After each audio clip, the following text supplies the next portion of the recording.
Occult Confessions is brought to you commercial-free through the generous support of our patrons. Visit occultconfessions.com and click on Donate to help keep the history of the occult on the digital airwaves. John Dee was born in London in 1527 and died in 1608 or 1609 at his home in Mortlake, Surrey. He was a mathematician, astronomer, consultant to explorers, alchemist, translator of angelic language, and amassed one of the most impressive libraries in Europe, gathering around 3,000 books and another 1,000 manuscripts. His reputation as an occultist has lasted through the centuries and is perhaps his largest claim to fame today. But it belies his effort late in life to try and distance himself from the label of conjurer. Dee married 3 times. His first 2 wives were childless. His third wife, Jane Fromond, was 25 years younger than Dee, but they seem to have had a happy marriage and had 8 children together. Only 3 of his children survived him, which is not a surprise, seeing that he lived 80 years during a time of religious upheaval, rioting, and plague. Dee's long life is especially impressive given his regular appearance at the various courts of Europe and the accusations leveled against him of necromancy and espionage. Today, we are going to do a bit of skrying, seek the philosopher's stone, and elicit John Dee's occult confession. Go. Oh, am I supposed to say something now? Okay. Yeah, this guy seems well versed in literally frickin' everything. For a Renaissance man, Oh. He is literally a Renaissance Oh, man. absolutely. A man of the Renaissance. Yeah, that's the voice of Andrew Mims. Hello, I'm the voice of Andrew Mims. Well, I assume you're attached to I certainly Andrew hope Mims. So. We always just call you Mims, but, we've got to say the whole name here on the podcast. So, you may be familiar with this voice if you are one of our patrons.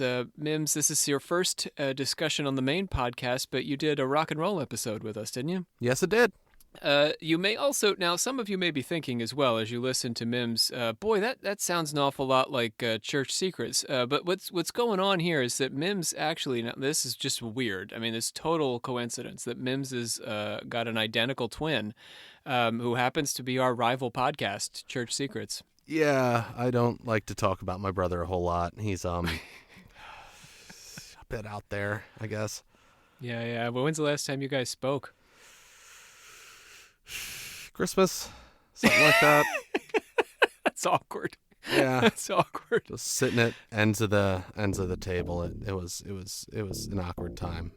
He actually turned you on to this podcast, right? He let you know about us. Oh yeah, absolutely. He was just like plenty of unsavory words, but I was just like, hey, this seems cool. So I hopped in. Quit your metal band and hopped into the podcast. Something like that. Let's do that pledge.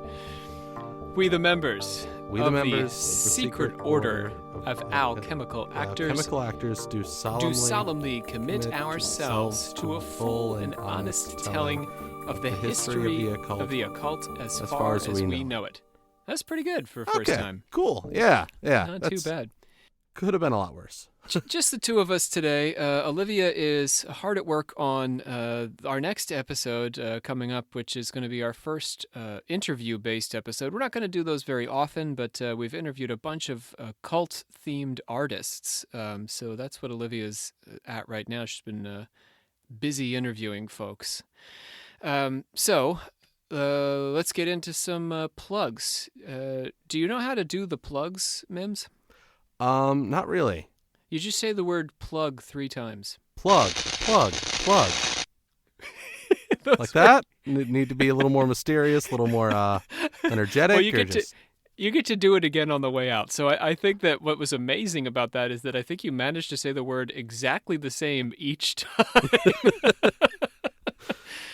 All right. So we have... are we happy to welcome Roxy B? I love that name, Roxanne. Or maybe you're just Roxy. How do I know? Bradley G, Colleen M, Also, Sharon M. We want to welcome back some returning patrons, Derek M. and Laura D. And thank our friend Cat Daddy Welds for a bump in patron donation. Thank you, Cat Daddy. I like that name. Cat Daddy? Oh, yeah. He's a welder, Cat Daddy. Oh, that's neat. I think I can gender him because he's going by Daddy here, so I'll go ahead and he. One Cat would Daddy assume. Welds. We hope. If, Yes. If not, it's whatever, you know? And I know because he's communicated with us. So I did mention the last time that we had hit our mark for funding the podcast, and this is true. But you notice folks are still joining. Now there are good reasons for that. First and foremost is that these folks are helping us pay down the debt we've accrued to this point. But the second part of this is that now that we've hit this point, what that means is not that we just sort of sit back and say, "Okay, we're good." As patrons continue to join the crew. What we'll be putting that money toward is things like expanding onto YouTube and developing new content, not to mention developing new Patreon content. So yes, we are thrilled. We have hit our first benchmark, but now, as is customary, we have set a higher benchmark for ourselves. And if you have been enjoying the podcast, we hope you will consider even $1 a month to sustain us, but also to expand us out into the wide universe of the interwebs. All right. Yeah. So at the end of the episode, I'll say one more thing. At the end of the episode, we are going to talk a bit about the Dark Pool. Mims was tangentially connected to the Dark Pool, which is our newest project. So he'll be the perfect person as a sounding board for discussing exactly what this is about. Okay. So here's your chance, Mims. Close up those plugs. Plug. Oh, nice variation Better? in there. Yeah, I figured it'd fluctuate this time. Yeah, I like that. It was nice fluctuation. Thank you. Dee entered Cambridge at the age of 15, where he kept a relatively rigorous study schedule. Or at least so he tells us. We have to keep in mind that Dee, like most living, breathing people, wrote about himself with a strong bias. Like we all do, right? Yeah.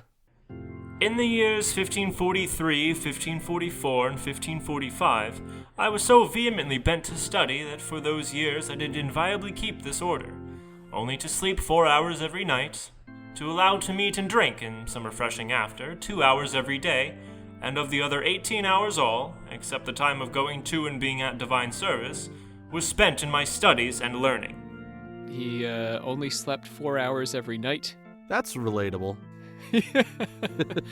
In 1547, Dee traveled to the continent to study mathematics with a variety of scholars, including Gemma Frisius, Gerardus Mercator, Gaspar Amarica, and Antonius Gogava. Mercator gave Dee globes, and Frisius gave him astronomical instruments, including a staff and a ring. Very like RPG there. Yeah, I was just about to say that. Just like, go forth, young lad. Sort of things. He became a fellow at Trinity College and earned his Master of Arts there before making another trip to the continent to continue his education.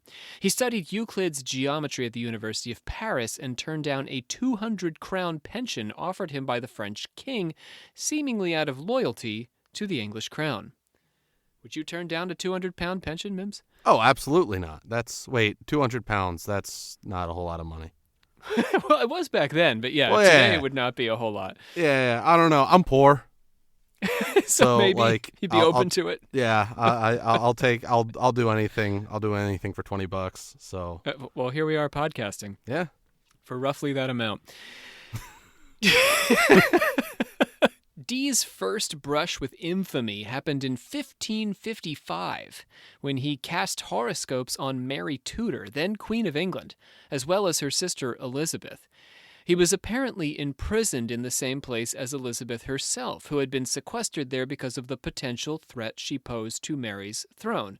For those of you who are not all up on your Tudor soap opera, basically what happened was after Henry VIII died, Mary, his son succeeded him, but his son was short-lived, and then Mary, his eldest daughter by Catherine of Aragon, succeeded him, and he still had a younger daughter by Anne Boleyn, and that was Elizabeth Tudor, ultimately Elizabeth I. So Mary kept Elizabeth in the Tower for quite a while, but was unwilling to execute her own sister, so eventually, Elizabeth replaced her. Nah. Yeah, a Catholic Protestant thing, it ain't easy. Upon suspicion of which my service then, and upon the false information given in by one George Eris and Prideaux, that I endeavored by enchantments to destroy Queen Mary I, I was prisoner at Hampton Court, even in the week next before the same Whitsuntide that Her Majesty was there prisoner also. The charge was elevated to treason, but Dee managed to talk himself out of it in the Star Chamber with the Privy Council, and again with the ecclesiastical authorities. He was constantly going up before these various groups and saying, "You shouldn't kill me." So he's a good talker, this man. Oh, yeah. Like, if you got to talk your way out of death, you're either doing something right or horribly wrong. Or maybe both. Hopefully both. In 1558, when Elizabeth I succeeded her sister Mary to the throne of England, she selected John Dee as her advisor on matters of science and astrology. Her Majesty very graciously took me to her service at Whitehall before her coronation, being to Her Majesty commended by the Right Honourable Earl of Pembroke and the Lord Robert after Earl of Leicester, at which time Her Majesty used these words unto the said lords, "Where my brother hath given him a crown, I will give him a noble." Dee was apparently also tapped as Elizabeth's personal defense against problems as mundane as a toothache and as metaphysical as curses and black magic. My careful and faithful endeavours were with great speed required, as by divers messages sent unto me one after another in the morning, to prevent the mischief which divers of Her Majesty's Privy Council suspected to be intended against Her Majesty's person, by means of a certain wax image, with a great pin stuck into it about the breast of it, found in Lincoln's Innfield, whereon I did satisfy Her Majesty's desire and the Lord of the Honourable Privy Council within a few hours, in a godly and artificial manner. Having rejected an offer to teach at Oxford, Dee enjoyed an eclectic career. He was one of the original fellows at Trinity College, Cambridge. He was also a theater technician whose stage effects in Aristophanes' piece earned him a reputation as a magician. He was a traveling lecturer, a student of math and astronomy and cartography, and traveled to major cities across Europe.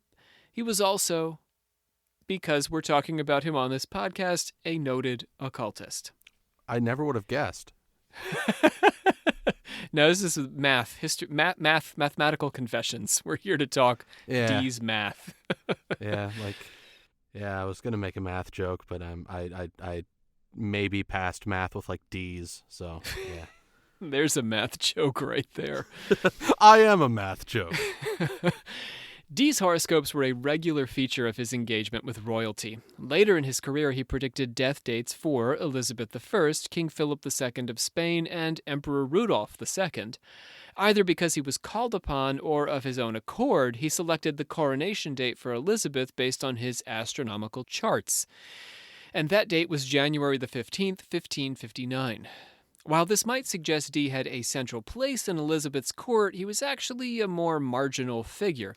Elizabeth hoped to use Dee's alchemical work if he could be successful at achieving any sort of transmutation of metals, but Dee's alchemy never amounted to much, and so Elizabeth never had much occasion to use his expertise, which I guess is kind of a loose term, seeing as he didn't accomplish much in the way of alchemy. Yeah, I mean, win some, you lose some. A law of equivalent exchange and whatnot. He spent much of his early years on the court instructing explorers like Stephen Bourne on the best means to navigate to Russia and to open up trade with the Russians. Dee encouraged Britain's colonization of the Americas by advocating the narrative that the Welsh Prince Madoc had first colonized North America in 1170. So this is sort of important. This is the way that the British were trying to make the case that America belonged to them. Because, as beginning with Columbus, right, 1492, all sorts of European countries are working their way over to America. So Dee is trying to say, well, hold on, Columbus, we were there in 1170. This Welsh prince got there. Suck it, Columbus! Right? How come we don't have Prince Madoc Day? Here's why. Dee was of Welsh ancestry, and so he had a legitimate claim to special access to Welsh history and lore. But the story of Maddock fleeing conflict at home and braving the Atlantic to settle in the New World is generally regarded as a legend today.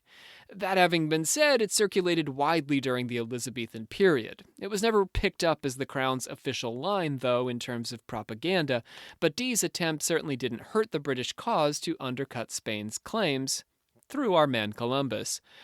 Dee also worked with several teams of explorers attempting to find a northwest passage through the Arctic Ocean into Asia.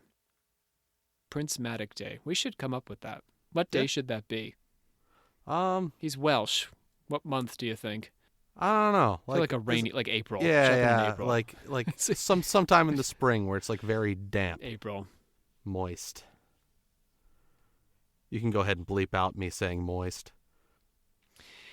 In addition to astrology and navigation, Dee regarded himself as a great mathematician. In truth, he was more of a great promoter of mathematics. He was math's best hype man. He spent a lot of his time teaching math to navigators and bringing mathematical works before the English reading public. He wrote an extensive preface to Euclid and edited Robert Record's Ground for Arts, which was aimed at teaching mathematics to seamen and mechanics. So he's sort of like a textbook editor as far as math is concerned. I like the term mathematical hype man because those are two words that I never would expect to hear together. Yeah, we could really use one at the college. Math absolutely. is universally loathed. Like, I don't know. Like, I feel like it might have gotten me to pass statistics with a better grade. Well, okay, so we've done all that stuff, but you guys are not here to hear about Russian exploration and math. You're here to talk about alchemy. Gentle confessors, let's get down to it. Dee's great passion was for alchemy. He believed that mathematics were the bridge connecting the natural with the supernatural. So see, we're pulling it all together. In 1564, Dee published his great alchemical text, the Monus Hieroglyphica. The book proposed a symbolic language that would explain the inner workings of creation, the material world, and a mystical plan for the ascent of the soul. In 1556, Dee spent the month of July reading 55 alchemical texts, which he categorized in his library under the heading Chemici, suggesting the overlap of chemistry and alchemy. So I guess if you put the words together, you get Chemici. That's fun. That's a really fun sounding word. It's cute. Yeah. Seems like a character on a kid's show. Hi guys, I'm Chemici. Frothing at the head. Bubbling over. Yeah. Okay. Dee was particularly engaged with Paracelsian literature, having over 90 volumes devoted to Paracelsus. Elizabeth I was apparently very interested in the secrets hidden in Dee's book. After my return from the Emperor's court, Her Majesty very gracefully vouchsafed to account herself my scholar in my book, written to the Emperor Maximilian, entitled Monus Hieroglyphica, and said if I would disclose unto her the secrets of that book, she would et dicere et faci, learn and do. Following the theories of German polymath Johannes Trithemius, Dee advanced the connection between astrology and alchemy, stressing the interconnection of cosmos and Earth. Alchemy was considered an inferior or terrestrial form of astrology. The same secrets discovered through alchemical research would reflect the secrets of the cosmos. As we'll find out in a later episode, the Chinese feel much the same, that alchemy and astrology are intimately connected. The monus is a symbolic exploration that does not always correlate to concrete applications. Dee analyzes his central symbol, the titular Monus Hieroglyphica. There it is. The symbol looks like a one-eyed stick figure with the moon forming horns on the top of the head and two open curves where the feet would be. The figure represents Mercury, the first planet, with the open downward-facing curves at the bottom representing Aries, first in the zodiac. The symbols for Alpha and Omega can be formed from the monus and also the symbols for all of the planets. I'm sure it's very easy for all of you to picture. If there's one thing podcasts are good at, it's describing complex symbols. Just trust us. It looks cool. Think in a 70s occult based prog rock band symbol. Yeah, this is the thing that's most closely identified with him, at least image wise. Yeah. So in his alchemical treatise, Dee borrows two themes from the Emerald Tablet attributed to Hermes Trismegistus. Number one, the philosopher's stone is a monad, much like the unitary word of God that formed the universe. So it is this sort of like one true element. Number two, the interdependence of the celestial and the terrestrial is a fact of nature. So as above, so below. And the movement from one to the many and back to the one and the uniting of earth and heaven are central to the process that Dee envisions. This is Emerald Tablet kind of stuff. So we go up to the heavens, we come back to the earth, we're uniting heaven and earth. This is all the alchemical work that we're trying to achieve. Metals form the combination of a kind of ideal philosophical or abstract concept of sulfur and mercury, depending on their purity and proportion. Actual sulfur and mercury approximate these substances but are pale reflections. If ideal mercury and sulfur are perfectly pure and combined in perfect equilibrium, they form the philosopher's stone, which in turn forms gold. So you see that it takes a lot of human action to get this perfect alchemical function. We don't just want to use the stuff you pulled out of the ground. Yeah, you gotta make sure it's just the right amount of mercury to kill you. You got to mess around with it, yeah. You got to get your hands on it. Get your hands dirty. So, the philosopher's stone is an elixir that takes the imperfect and impure proportions of mercury and sulfur and transforms them such that they match the conditions for making gold. Any common substance could theoretically be used, with its components being broken down and purified into the ideal sulfur and mercury. Different authors had different approaches to forming these purified substances. Thomas Norton, for example, focused on the combinations of fire, earth, water, and air, and their various transformations. The alchemist mimics the creator in the way he combines these elements to yield the philosopher's stone. Dee talked about the sun as a philosophical mercury and the moon as philosophical sulfur, combining to purify the earth as the basic matter of the process. The elements ascend through 7 revolutions corresponding to the 7 planets toward a perfect state of purity and unity. This process is parallel to the movement from body to soul, such that the soul's mystical ascension is also the alchemical transmutation. So everything is just sort of like reflecting everything else. Everything is a microcosm of everything else, or a symbol for something else, whether we're talking about the moon and the sun or the planets or the body and the soul. It's all the same. It's all kind of like interwoven into like some cosmic web. Yeah.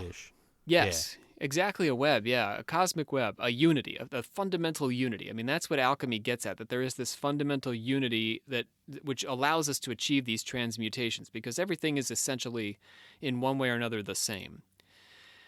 Occult alchemy had been largely rejected during the Enlightenment, but interest in alchemy as a spiritual rather than a physical process surfaced during the occult revival at the turn of the 20th century. Dee bridged this divide. He practiced with real chemicals, like mercury, but he lived till 80. So that's impressive. Yeah. Maybe there was sort of like elixir to life in that, or maybe messing with mercury is not so bad. Occult Confessions does not endorse the idea that messing with mercury is not so bad. You just gotta get some mercury and just, I don't know, a straw. A straw. Does not endorse.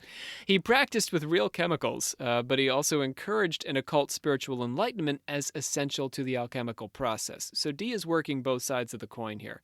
As a Renaissance alchemist, he's both attempting to, achieve this work through the manipulation, the exoteric with an X, work of actually manipulating physical substances, but he's also doing that interior esoteric work on the soul to help accomplish his goal. So this shows us sort of the full picture of alchemy, that it's both the alchemist trying to achieve a spiritual transcendence and the alchemist trying to achieve a physical transcendence all at once. His work was neither literal, nor was it entirely a metaphor for internal spiritual illumination in this way, because he was working in both places. So we can't just take Dee and read him as a metaphor, like everything he has to say about chemicals as a metaphor for the soul, because he was literally working with chemicals. Yeah, that makes sense. Right?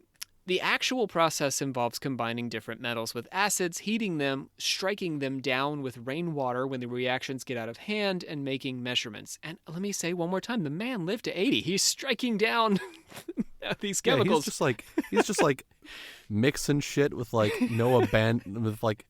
little to no abandon. Just like I'm gonna just see what this does. And he just Clouds keeps of like gas. keeps like a glass of water to just pour on it if it goes bad. Things exploding. He's fine. He's going to be fine. Roger Cook was Dee's primary assistant in alchemical experiments from 1566 to 1580, at which point they had an argument and Dee gave him, quote, some pretty alchemical experiments with which to make a living and sent him on his way. 20 years later, Cook returned to continue distilling for Dee. This relationship actually tells us a lot about Dee's alchemy. It shows that he knew some ways of using alchemy to create a profitable result. This does not mean gold, but he was able to use alchemy to do something that Cook saw value in, right? So Cook took his secrets, left, because they had an argument, and Dee was like, okay, fine, you can go. Here's a couple of tricks you can do just to, like, keep you going because you've been good to me. If they didn't work for Cook, he wouldn't have come back, right? He would have been pissed. Yeah. Oh, yeah. So they must have worked. So he comes back to 2 decades, after 2 decades of practicing on his own. But let's talk about Dee's more famous companion. Do you know the name of this guy? Not offhand. Quizzing you, because you knew the Mona, so I didn't know if you... That's all right. Yeah. It's Edward Kelly. Edward Kelly is the name of the guy. In 1582, Elizabeth I commissioned Dee to revise the Julian calendar. Pope Gregory XIII had commissioned his own calendar the year before based on the year of the Council of Nicaea. Dee advocated taking up that Catholic calendar but suggested editing it so that it was based on the year of Jesus' birth rather than the Council of Nicaea, a sort of like Protestant edit to a Catholic calendar. It's got to be like confusing for like the people that like would be like bouncing back and forth between the two. Yes. It's like, crap. And I got to remember when the anniversary is this year. At Pete's house, it's July the 1st, but over at Wendy's house, it's the 3rd. So the church had shaved 10 days off the calendar, but Dee's calculation shaved off 11. And I guess the goal was a slimmer calendar. The bishops ultimately rejected Dee's calendar because the idea for a calendrical reform had initially been issued by the Pope, and the Protestant English court viewed the Pope as an antichrist. So the whole project was just botched. Dee was like, oh, look, they're fixing the calendar. I can fix a better calendar than them. And Elizabeth was like, it's the Pope's idea, so it's poison, the Antichrist. So this was more or less the end of Dee's career outside the realm of the occult. After 1583, he devoted himself almost exclusively to alchemical pursuits and angelic communication.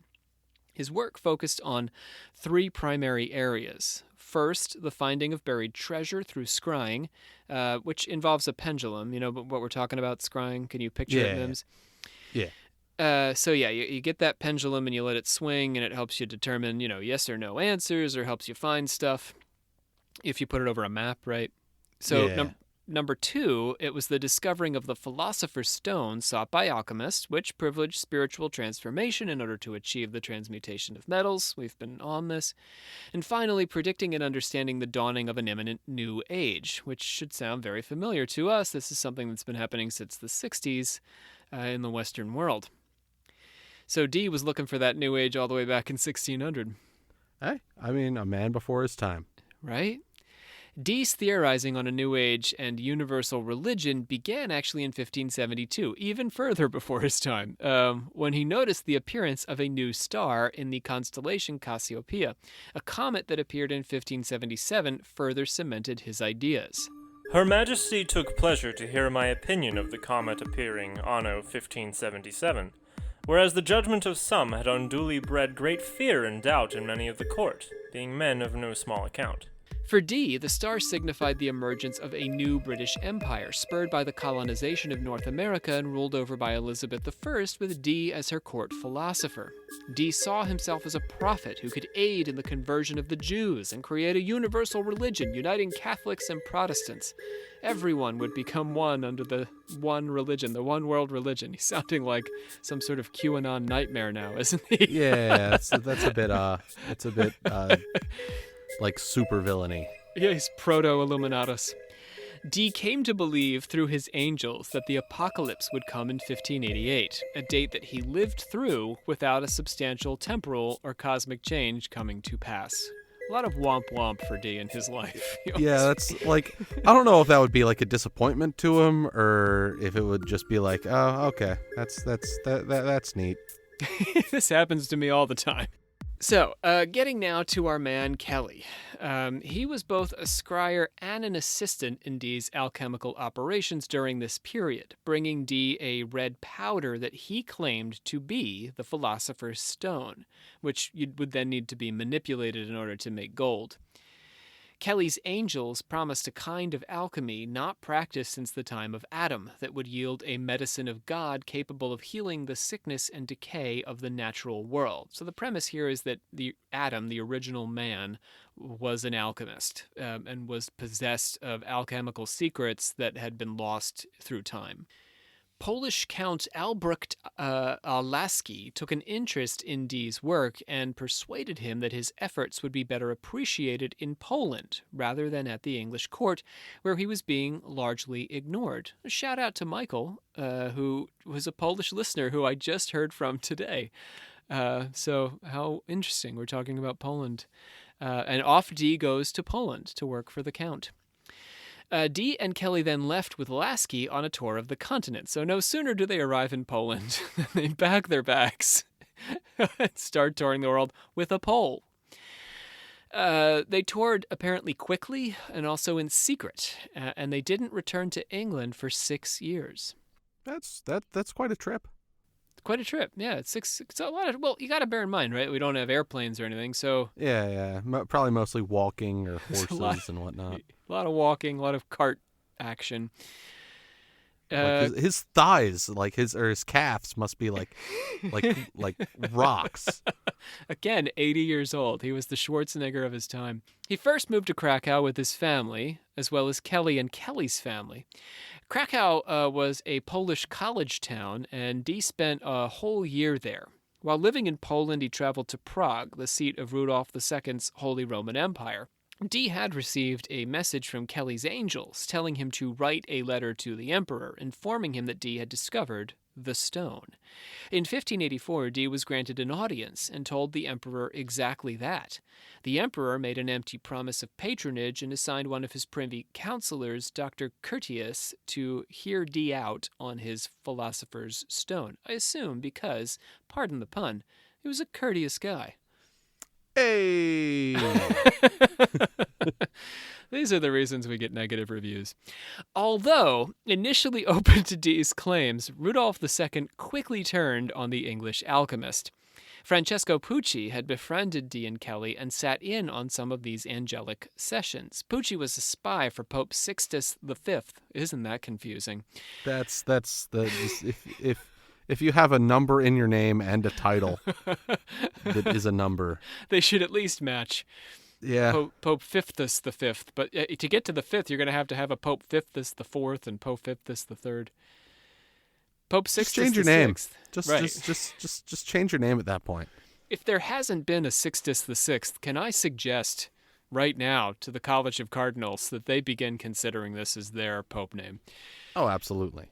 So Sixtus V had asked Rudolf II to arrest Dee and Kelly and send them to Rome for questioning, probably because of the two Anglicans' sustained presence in the Catholic Empire and because of suspicions that they were practicing necromancy. So the Pope is basically like, look at these two Protestant dudes chilling in my Holy Roman Empire doing all their weird alchemy stuff. That must be the devil. Can't they just like raise a family in peace? Apparently not. Not if you're raising them on demon money. Yeah. Well, like raising them like from the dead. Yeah. Yes, you can't do that in peace. That's going to draw a crowd. The emperor had 3 of Dee's manuscripts based on his angelic conversations burned, and then he banished Dee and Kelly from Prague. Dee may have been working as a spy for Sir Francis Walsingham at this point, but there's no conclusive evidence outside of letters between them alleged to have been written in cipher. Now, many of you are probably wondering, Who is Sir Francis Walsingham? Because you're not up on your Elizabethan court politics. Mims, you up on your Elizabethan court politics? Can't say I am, Rob. So Walsingham was Elizabeth I's principal secretary from 1573 until 1590, and he was generally regarded as her spy master. Walsingham had a habit of employing occultists as spies, deploying Dominican friar and hermetical philosopher Giordano Bruno to the French embassy, through whom he eventually uncovered pieces of a plot by supporters of Mary, Queen of Scots, to invade England and take the throne. So frequently we see in Walsingham these occultists operating sort of in a high political function. Yeah, it would just kind of like draw like attention, just like, oh, they got like 3 occultists in town. Which one is it? So, any occult listeners out there who participated in the Russian hacking of our American democracy, could you please just go ahead and out yourselves to us? We know you're out there. We see you. Yeah, we know it. There's no hiding it. There's no hiding. Dee's involvement in espionage, however, although it was suspected by his contemporaries, remains unproven. But the fact that he knew Walsingham was tied to the court and was also an occultist who was traveling the world, it seems reasonable that Walsingham was probably using him to gather information. In September 1586, Dee and Kelly settled in Trebon in Bohemia, where Count Wilhelm Rosenberg offered them his patronage. Those counts really just loved my man Dee. Yeah. For good reason. He seemed like a pretty smart dude. Right? He's mathematical, so of course a count. Oh, the puns falling fast and loose. Yeah. Rosenberg, there goes another negative review. Rosenberg was a major patron of alchemists. We're up to 2 today. Major patron of alchemists with one of the greatest fortunes in Europe at the time. Rumors spread that Dee had succeeded in discovering the Philosopher's Stone, and Russia's Tsar Fyodor Ivanovich contacted Dee to get him to come to his court for a sum of £2,000 per year. But here's what's weird about this. Dee, who was never a wealthy guy and never managed to get Elizabeth to pay him very much, turned down this very lucrative offer to move to Russia. That was like a pretty handsome sum of money back then. Yeah. Yeah. You accepted £200 earlier. This is 10 times that. Yeah, but I should have held off. You could have gone to Russia. But it's cold there. But other than that, you're getting paid. Yeah, like for that kind of like 1500s money, like absolutely. Lovely people. By 1587, Dee and Kelly had started to part ways on their vision for their alchemical and mystical process. Kelly was laser-like focused on the Philosopher's Stone, whereas Dee was interested in the angelic visions of a dawning new age. Kelly's spirits told Dee to release the skrying from his service, and Dee complied, replacing Kelly with his 7-year-old son, Arthur. But Arthur was unable to see the spirits no matter how Dee attempted to prepare him, and so Dee entreated Kelly to return to work for him, and Kelly consented to resume his previous job. The angels informed Dee through Kelly that Dee and Kelly should henceforth share everything, including their wives. Kinky. The pair had a long conversation about this request, but Dee ultimately agreed, and his wife Jane slept with Kelly, arguably a breaking point in the two men's relationship. I mean, understandable. Whew. Yeah. Around this time, Kelly's fame eclipsed Dee's, such that the British diplomat Sir Edward Dyer requested that Kelly come back to court to show how he'd produced gold, but said nothing to Dee. This was a remarkable insult to the learned alchemist, since Dyer was godfather to one of Dee's children. Ouch. At Rudolph II's court, Kelly demonstrated his ability to turn 1 ounce and 1/4 of mercury into 1 ounce of gold using his red powder. He was knighted and stayed in Bohemia for 6 years, but the emperor eventually grew tired of him and threw him in prison.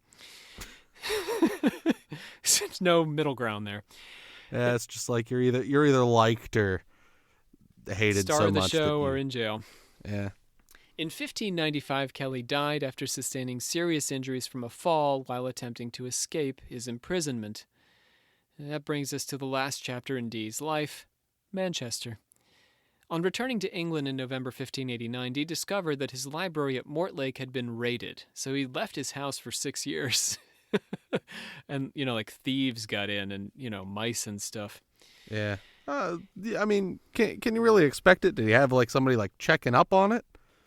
In addition to his 4,000 volumes, globes, and astronomical instruments, Dee had collected compasses and rare documents that may have gone toward proving his case that the princes of Wales had some claim on the New World.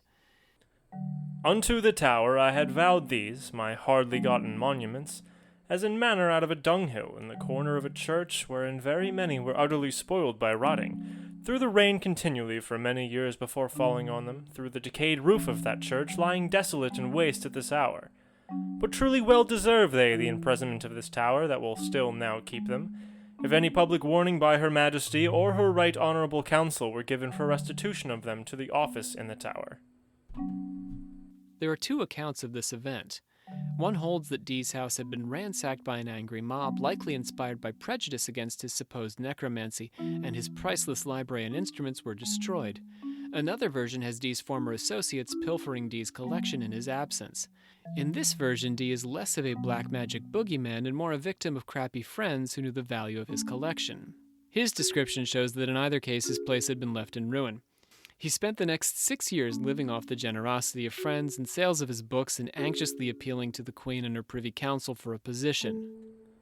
Most reverently and earnestly, yea, in manner with bloody tears of heart, I and my wife, our 7 children and our servants, 17 of us in all, do this day make our petition unto your honours, that upon all godly, charitable, and just respects, had of all that which this day you have seen, heard, and perceived, you will make such report unto her most excellent majesty, with humble request for speedy relief, that we will not be constrained to do or suffer otherwise than becometh Christians. He was finally granted the wardenship of Christ's College at Manchester in 1595, which he held until 1609. There's some debate as to whether this appointment, which put Dee in charge of a small but contentious group of mostly Puritan fellows for a sum of money that was not quite enough to support his family, was actually a punishment. One would think. It's entirely possible. Valid conclusion. At Manchester, Dee came up against one of several cases of exorcism that he dealt with in his lifetime. In 1596, Nicholas Starkey of Cleworth Hall in Lancashire contacted Dee for help with his children who had been struck with fits of shouting, including violent responses to prayer and a strange ability to speak in Latin, which actually sounds kind of like a good thing. I mean, probably like the screaming fits, not necessarily so, but Starkey had initially consulted a parish priest and local witch named Edmund Hartley. Hartley initially had some success, but Starkey cut ties with him when he started demanding money and cursing Starkey's enemies.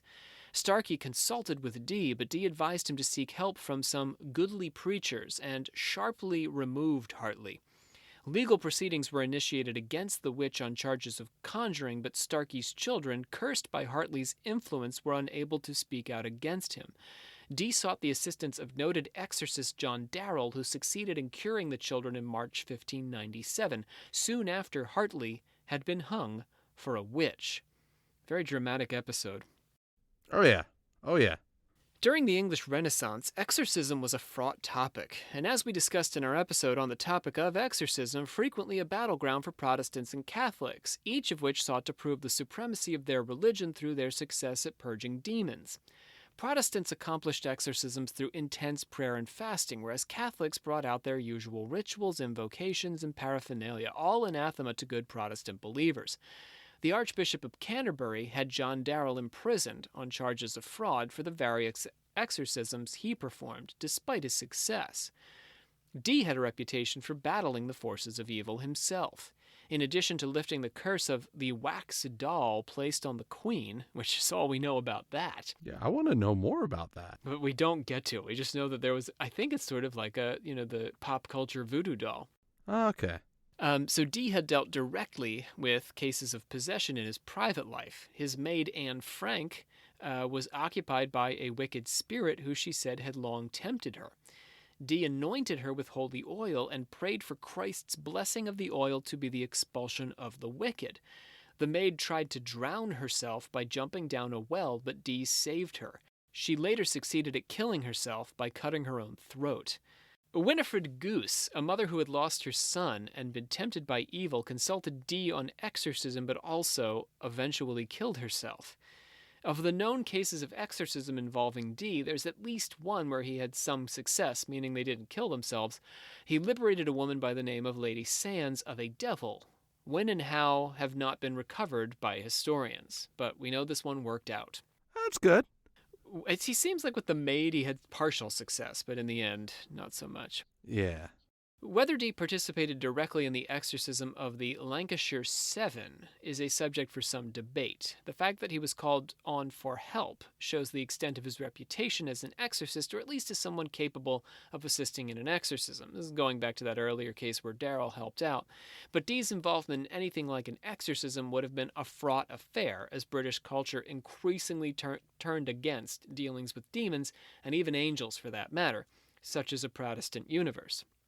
After the death of Elizabeth I, James I, also known as James IV, in Scotland succeeded her. In line with the increasingly anti-supernatural culture of the time, James was actively involved in witch hunts. He'd first developed an interest in combating witchcraft while visiting Denmark, where some of the first witch hunts were held, and he was present for Scotland's North Berwick witch trials in 1590. In 1597, he wrote his own book on how to categorize and fight black magic, and that book is called Demonology. We'll get into that a bit more in a couple of episodes, actually, when we start our Evil Spirit series. The persecution of exorcists and occultists had become a regular affair by the turn of the century, and in 1604, England passed a law making the conjuring of spirits a capital offense. Dee was all too familiar with this cultural change and its potential impact on his life and career. In 1594 and 1599, and again in 1604, he published, this is going to take a while, Mim, so saddle up. You ready for this? Alrighty.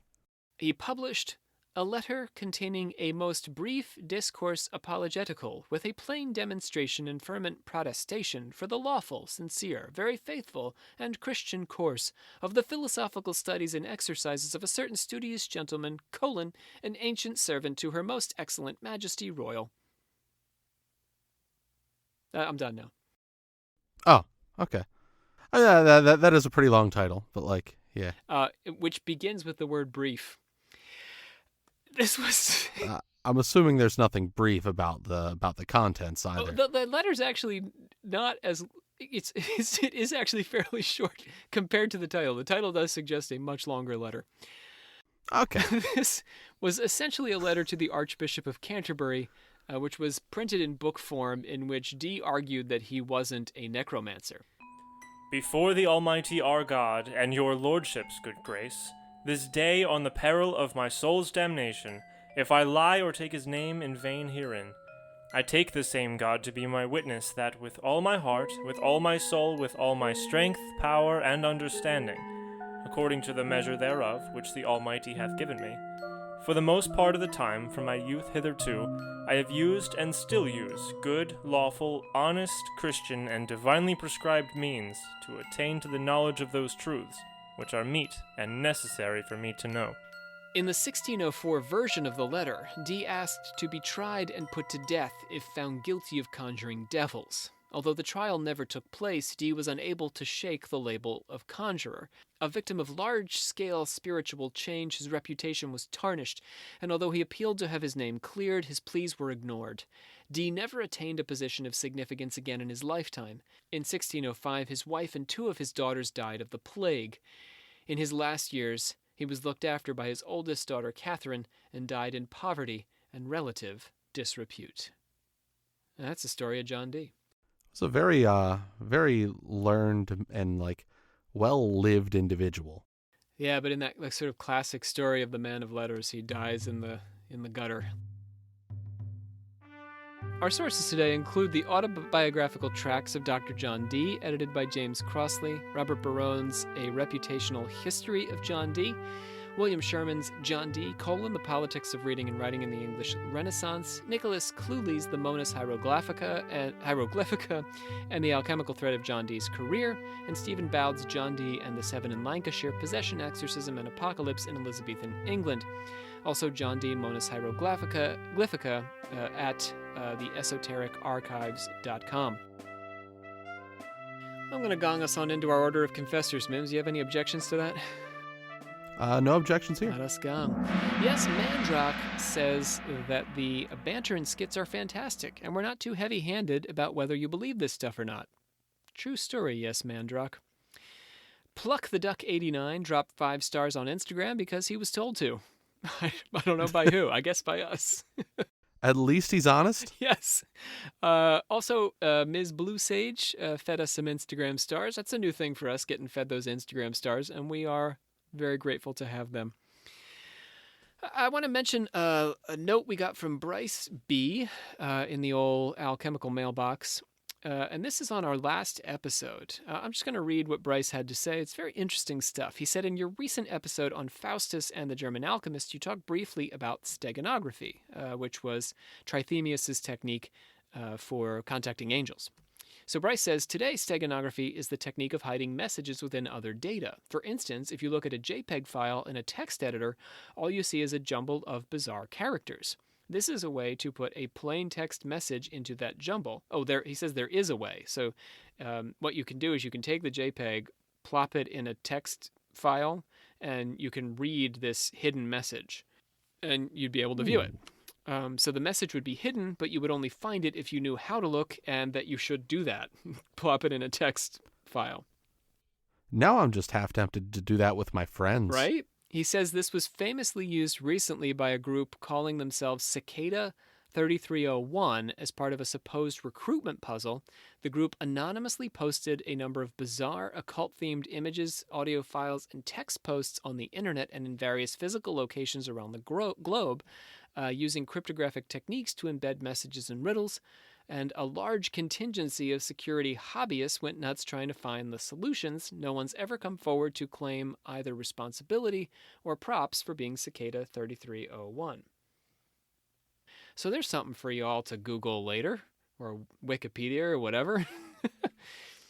Just look them up on social media. They probably have one. Everybody has social media. They're Cicada 3301. I'm half tempted. I just might look them up on Twitter later. There you go. So Mims, you do a cameo on Dark Pool with us, but you've been working on some other projects. First, you did Dunwich for us over the summer, so you don't know much about this project, do you? Not a whole lot, besides like a few things here and there, and like the cameo that I did. So why don't you ask me some questions and hope give our listeners a sense of what would be in store for them here. What do you want to know? Well, Rob. What can you tell us about Dark Pool? What can the audience have in store for them? Oh, very good. I can't talk. Yes, excellent question. So basically, what's going on with Dark Pool is we have 4 brand new folks who never done anything with us before. I literally took them from one of my classes at the college. And I started having them do this a real paranormal experiment with us. And out of that paranormal experiment grew this sort of interesting notion of there being a kind of parallel dimension that they were accessing through sound. A parallel dimension, you say? Yeah. I don't know if I can say much more about it because... We're still don't want to give it away. We're still sort of arguing about it, and I don't want to tell people what to think about exactly what's going on with this, because I think there are a lot of ways to interpret what we discovered through this work. Well, I know. I'm looking forward to giving it a listen.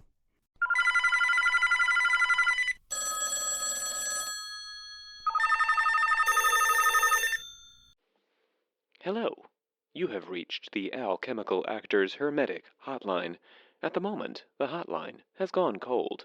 If you are having a hermetic emergency, please hang up and DM us on Instagram. Otherwise, please leave a message at the sound of the tone. You think it's funny calling your occult podcast compatriot my twin? Worse yet, my identical twin? As if I'd have a twin involved in the dark art of occult podcasting. It's sick. You're a sick man. You're very, very sick. But he's got a pretty sweet speaking voice. If you'd ever be interested in doing some work for Church Secrets, have him hit us up on MySpace. I hereby adjourn and declare closed this meeting of the Secret Order of Alchemical Actors until such a time as we get together and do it again. Our voice today was John Cook. He was doing the voice of John Dee, and I was joined by Andrew Mims, neophyte of the Order. Hi. Beautiful. My name is Rob C. Thompson. I am your Supreme Hierophant. Our next episode is going to be a special on occult creativity and occult art. And then we'll be closing the alchemy series with an episode on China before we move on to our evil spirit series just in time for Halloween. Thanks so much for listening. We'll catch you next time here on Occult Confessions.